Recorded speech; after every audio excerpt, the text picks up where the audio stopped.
Bon dia a tots, a aquestes persones que em veuen cada divendres, cada dia, depèn del dia que puguen veure. I avui vull tractar, com ja he tractat moltes vegades, el tema de l'esquerra, el tema de l'esquerra i la dreta, el tema de definicions, no?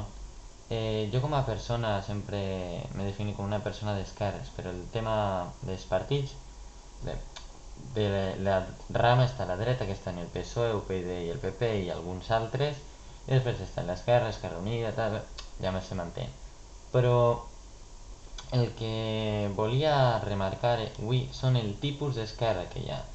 En primer punt, jo crec que vaig definir a poc cada rama, i en primer punt està l'esquerra per conveniència, que és aquesta gent que és d'esquerres perquè en el seu treball actual li ve millor votar un partit d'esquerres que no un partit de dretes, ¿vale? Això és important separar-lo perquè està després l'esquerra per ser d'esquerres, que és per dir no sóc de dretes, sóc d'esquerres perquè així no sóc de dretes. Això seria un segon tipus.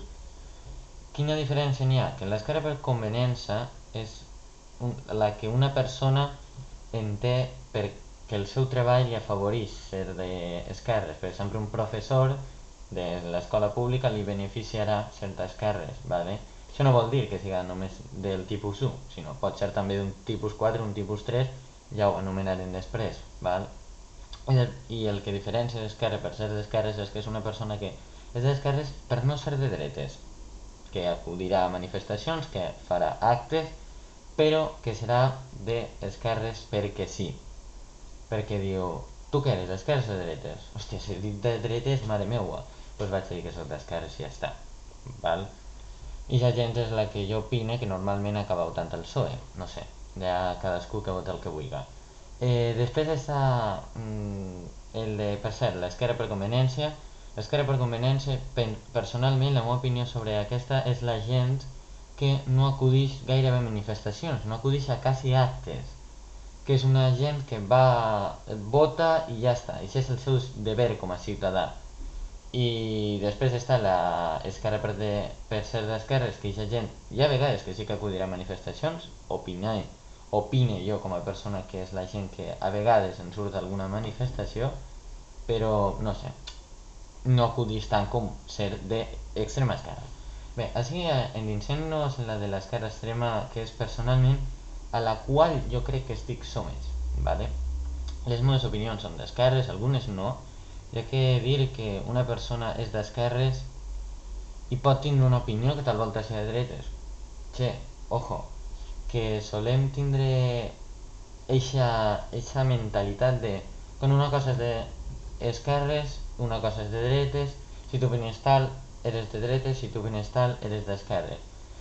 Això jo parlaré en un altre vídeo, però el que vull dir de l'extrema esquerra no és aquesta extrema esquerra, jo em definís com d'extrema esquerra, perquè les meves opinions, la meva manera de lluitar és extremista, però no extremista fent mal, no amb el radicalisme violent, sinó una extrema que si hi ha una manifestació, vaig a la manifestació.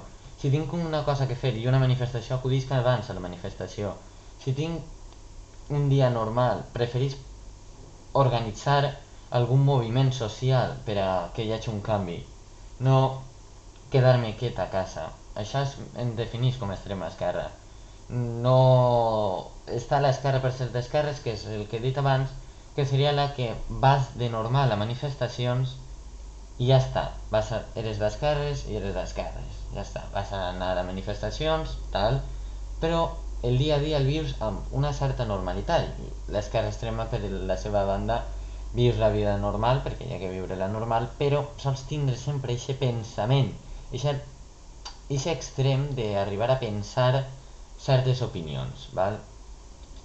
Sobre l'esquerra, i tens més la política clavada en el teu cap, tens més l'esquerra endinsada més dintre teu. Després està l'esquerra radical, que jo crec que és l'esquerra que sí que tal volta no siga aquesta la definició, però jo dic com a pròpia definició, com a meua la definició. El que per a mi representa l'esquerra radical és aquesta esquerra que quan hi ha manifestacions fa mal, o quan ja passa algo mataria.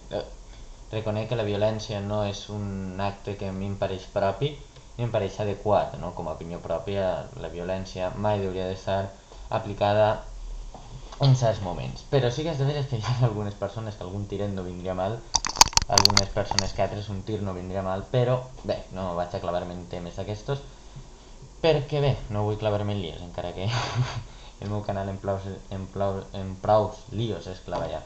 L'esquerra radical és aquesta que, per exemple, quan hi ha una manifestació sempre estan les 10-50 persones, aproximadament, 10-50, estan prop, els números, les que van a una manifestació i, per exemple, cremen contenidors, no?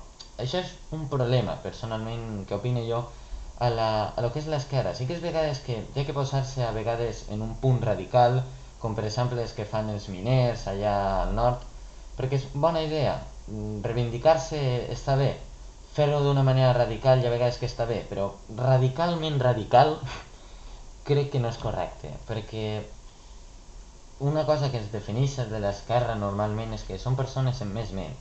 I si són persones amb més ment, per què tenim que aplicar la violència si la violència són termes aplicats en la prehistòria i en temps passats?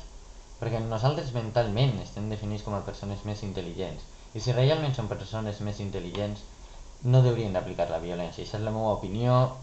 A vegades sí que és de veres que la violència les persones ens inciten a aplicar-la, però ja que tindrà això present, no? Ja que dir, si estem evolucionats mentalment, no vull dir que els altres no, a veure, però si estem evolucionats mentalment no anem a fer el contrari, perquè aquestes persones respecten el que fan, però embruten, per dir-ho d'una manera, la imatge que té l'esquerra, perquè l'esquerra hauria de tenir una imatge neta, una imatge intel·ligent, que és la que demostra, perquè al fi i al cap és la que demostra. Tu és una persona de dretes i possiblement pense jo que et faria més poc una persona d'esquerres, però pense jo que el radicalisme és necessari, però no un radicalisme radical. Avui quins trabalengües estic acabant fent. I més o menys això és el que volia aplicar, tal volta m'he equivocat perquè avui he tractat un tema molt opinat de la meva banda, molt endinsat, però bé, jo és el que volia tractar avui. Espero que vos hagi agradat el vídeo, que el voteu, que comenteu sobretot a baix als comentaris i que el passeu als companys i totes aquestes coses que vos demane dia a dia, i que sobretot, el més important de tot, comenteu i acudiu a actes i feu tot el que vos demano. Que ja no sé què és el que està dient. Adeu, au.